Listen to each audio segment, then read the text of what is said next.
Hello, everyone. Welcome to What Do You Believe? And I'm happy to have today Hadi. Welcome, Hadi. Thank you. And like you're younger than me, so I was here to represent the younger generation, and now it's like, who am I going to represent, right? I'm like, why am I here? Well, thank you for being here because I think it's important to hear from the next generation because you guys already have all of that information coming to you. There's the internet, everything you can go on the internet and know a lot. So it's good to have you and to hear from you. And also, Jeremy, thank you for being here. Yeah. And we'll be excited to hear about physics. I don't know who's going to be excited, but somebody will be excited about physics. So.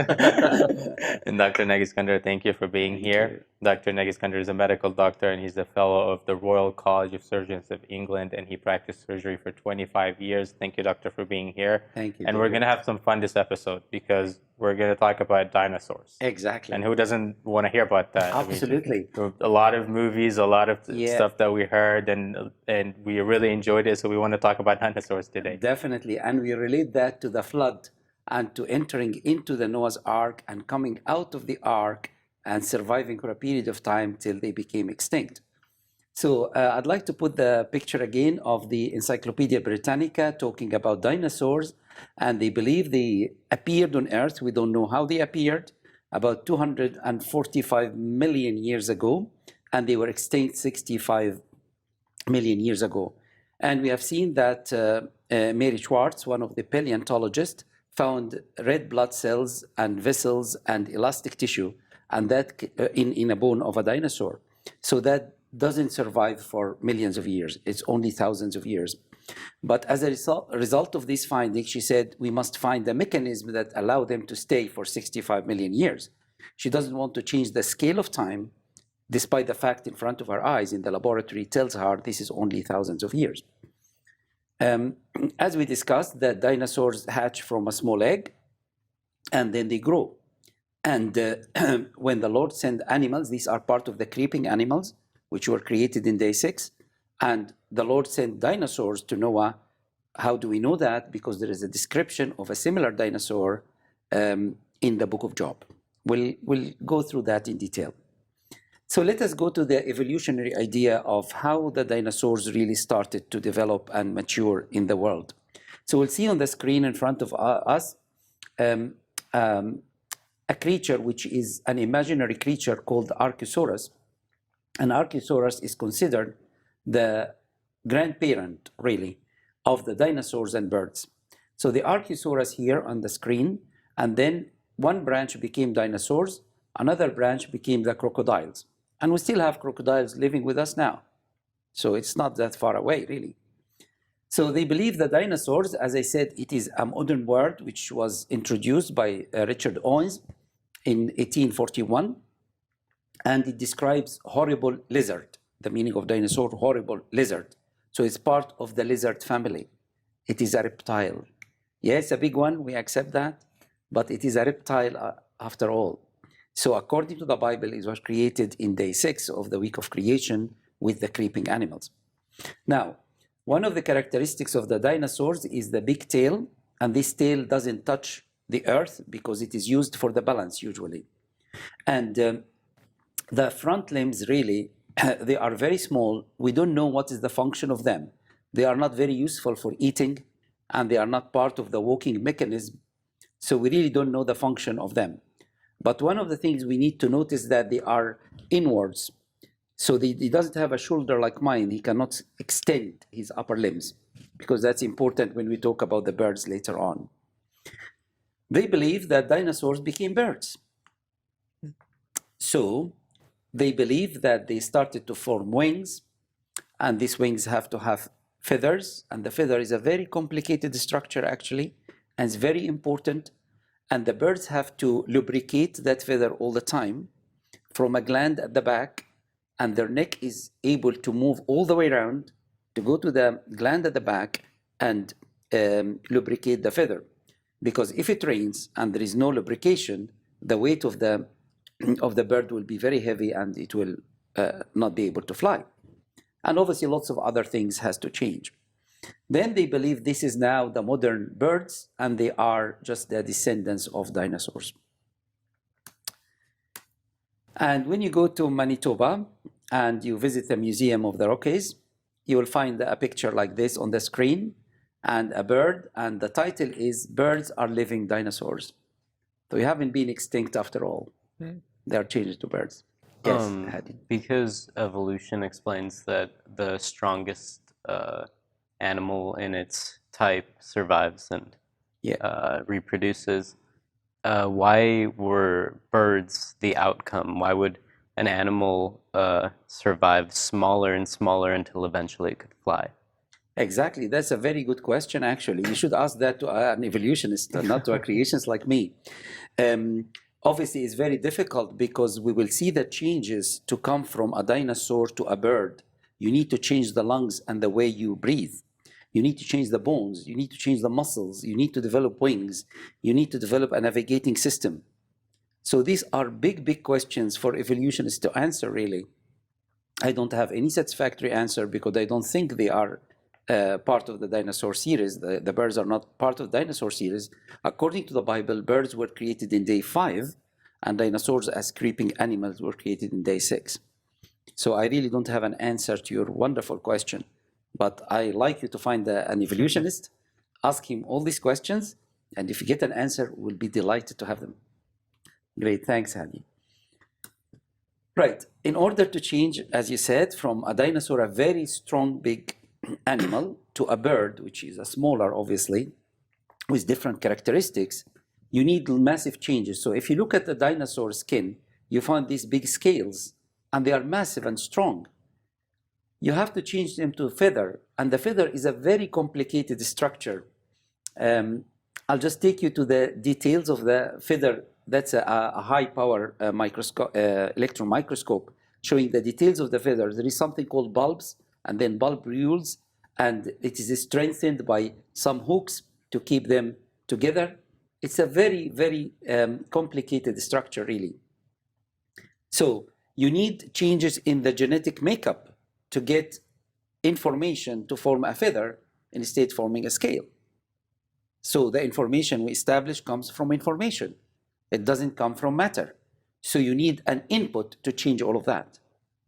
It doesn't happen just naturally. Natural selection cannot select anything which is not there.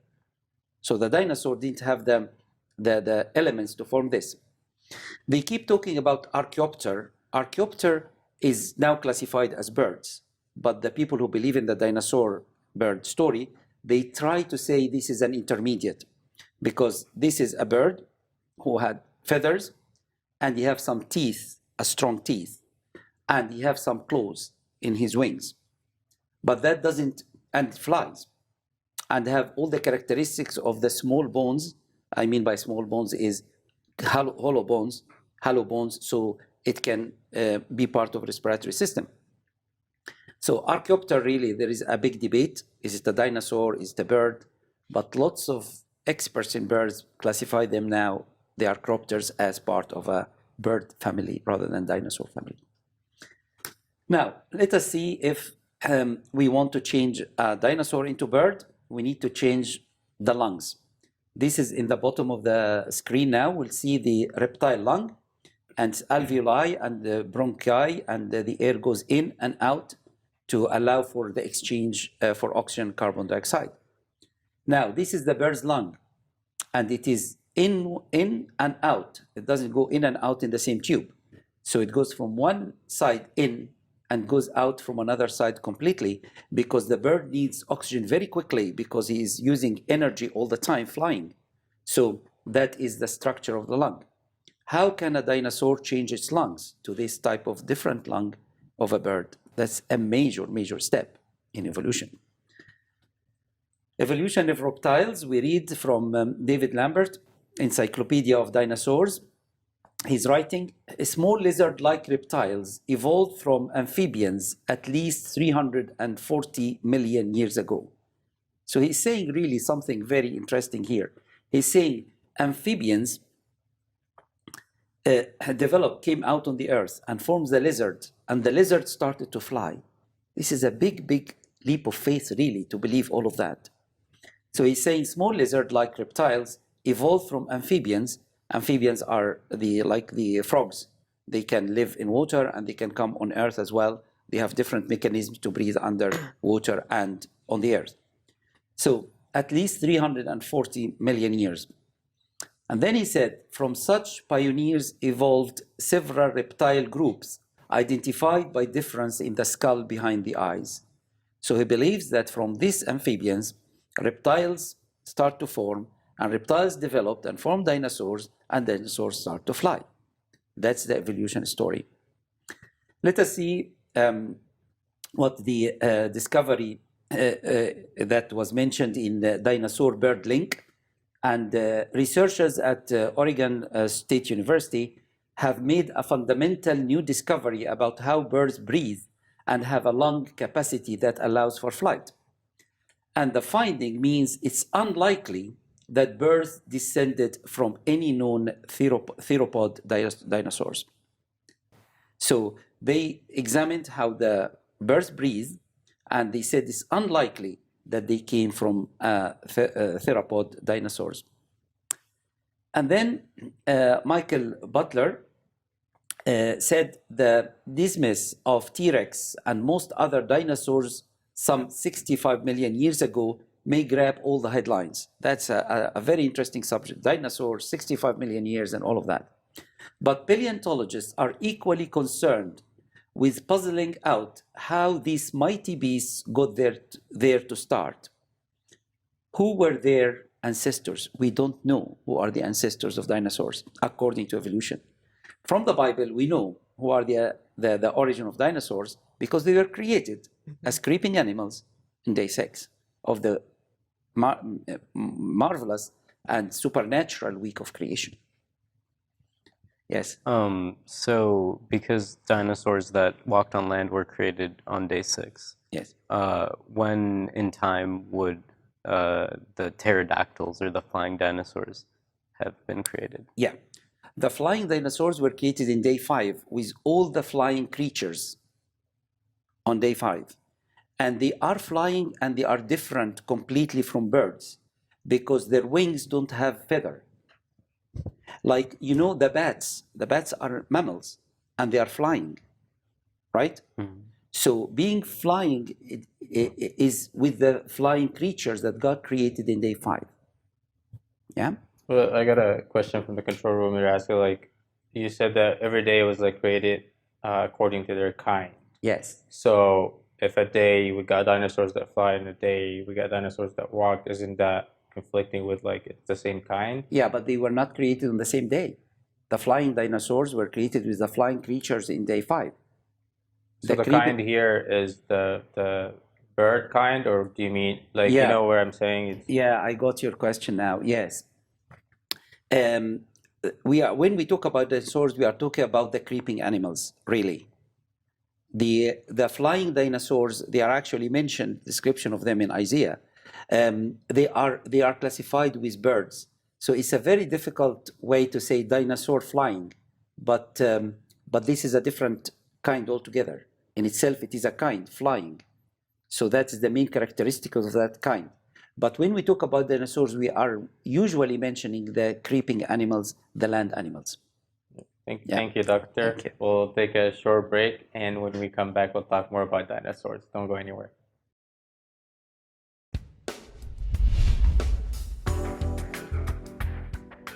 Thank you for tuning in.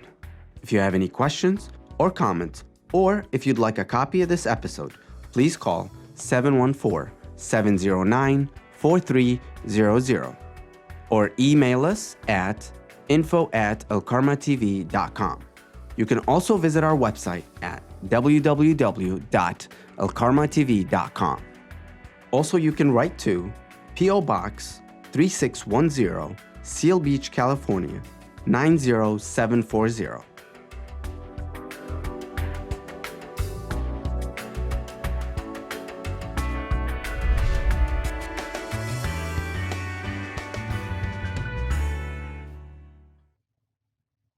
Welcome back to What Do You Believe In? We're having fun here talking about dinosaurs, and Jeremy, you said something in the break that explains a little bit of what I was asking, so can you repeat that, please? Sure. I think your question was kind of like, if, like, when we're talking about dinosaurs in creation, whether day 5, day 6, the confusion was over dinosaurs being created on day 5 because they're flying, but then not until day 6 because they're walking. But I think what Doctor talked about before was that the word dinosaurs is modern in the sense that we now use it to talk about these animals, these reptile-like animals. And so I guess in creation, the word dinosaur wasn't really in the picture. And so that's kind of why. So day 5 is just referring to flying creatures of any kind. And then day 6 is the creeping, crawling animals and stuff like that. So absolutely, Jeremy, that's wonderful. That's why it's called Tanin in day 5.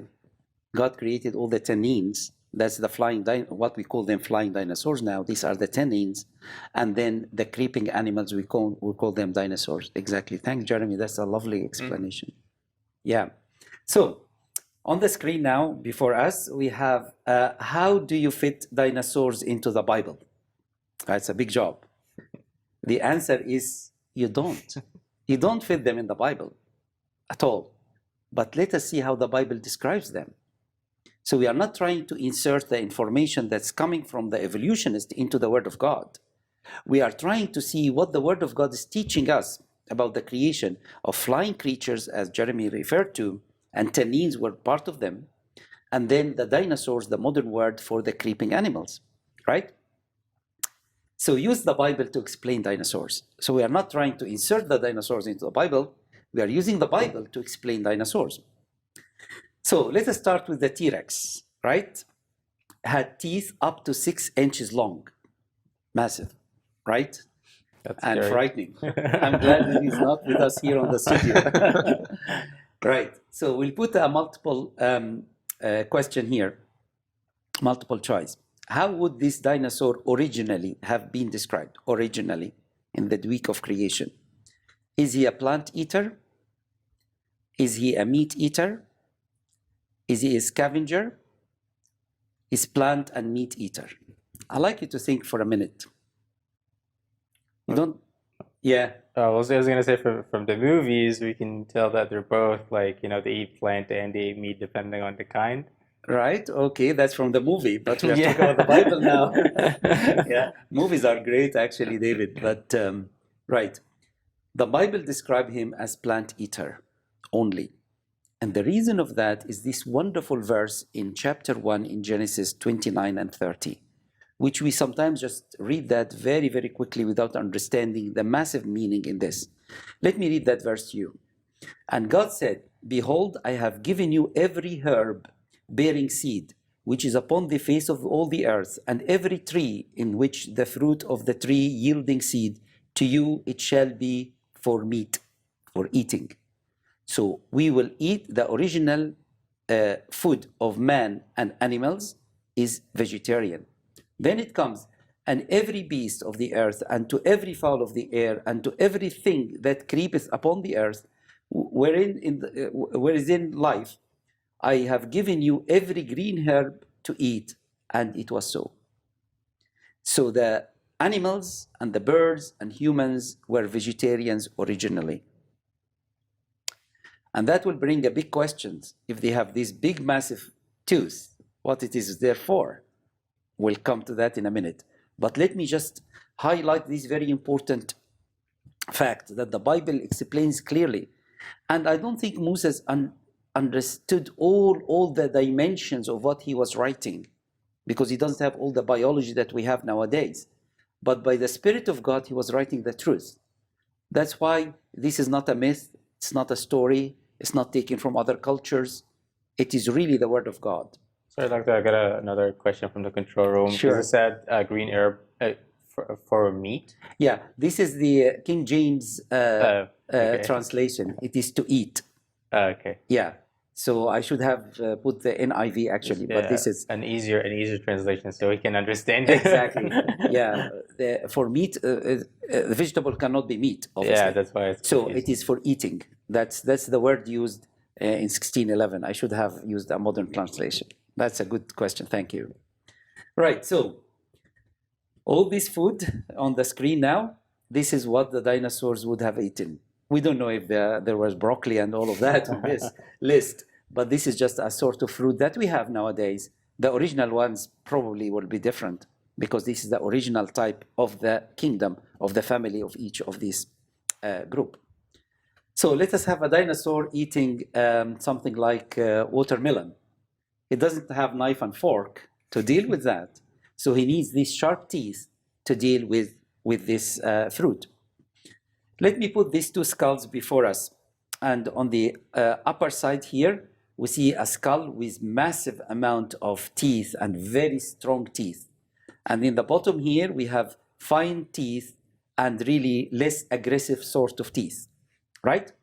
So let us see. The first one, it's a bat skull which eats fruit. In the bottom one, it is a wolf skull which eats meat. So the presence of strong teeth means they are strong teeth. It doesn't give us the indication of the type of food that this animal is eating, right? So the dinosaurs with the 6-inch tooth to eat vegetable initially, to eat fruit initially. But then after the fall and after the curse, they became carnivorous and they start to each other and to eat other animals, right? And that's the big problem with the fall.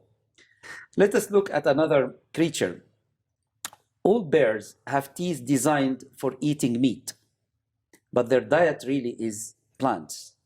This panda keeps all the day long eating this bamboo, but the teeth are very, very strong. It can eat meat, but it doesn't, because originally it is designed to eat plants. So we can see that on the screen. The panda is just eating meat, plants, and not eating meat.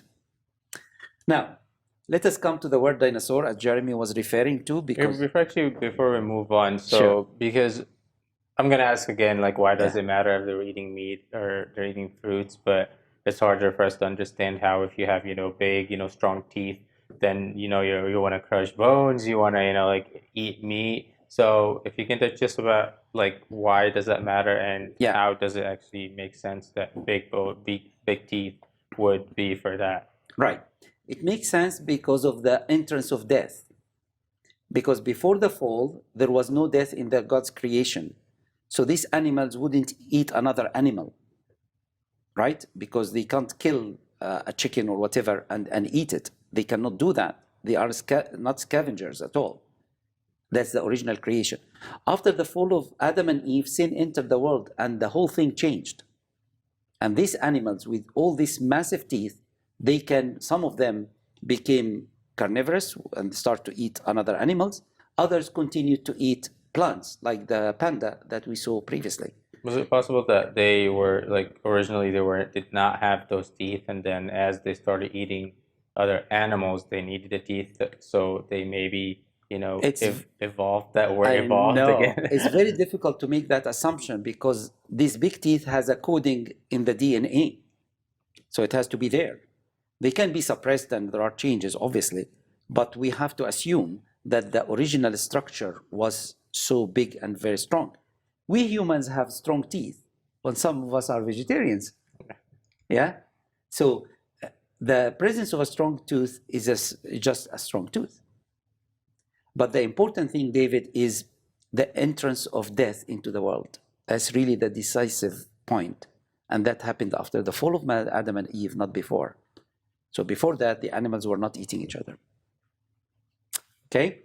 Right, let's come to what Jeremy has referred to earlier, the word dinosaurs. And this is the scale, 1600, 1700, 1800, 1900, and 2000. And a person in the year 2000 or in the modern life saying, oh, I don't find the word dinosaurs in the Bible. The word computer is not in the Bible. The word email is not in the Bible, because these are modern words that we are using now. But let us see the Bible translation. King James Bible translation happened from Latin to English on the 1611. And that's where I quoted to eat as meat, but it's all vegetable, as I said. So in 1611, the King James, this is not King James, he didn't translate. It was done under his authority, really, and it was raised from Latin to English. And that was a big, big step for people starting to read the Bible for themselves. Previously, it was only for clergy to read the Bible and tell people And that's one of the reasons that lots of mistakes happened previously, because people were not enlightened directly by the word of God. So in 1611, the word dinosaur was not in existence at all, like the word computer or email. It wasn't. Then in 1841, these word dinosaurs were invented by Richard Owens, as I said, and it describes horrible lizard. That's what it means. So it's classified as lizard, as reptiles. So that's why the word dinosaurs is not mentioned in the Bible, because there was 230 years difference of time from the translation of the Bible into English and the introduction of the word dinosaurs into the language. Thank you, Doctor. Thank you guys for being here. And we'll keep talking about dinosaurs. But Yusuf said, don't let your happiness depend on something you may lose. So what makes you happy? Ask yourself, what do you believe? Thank you for watching.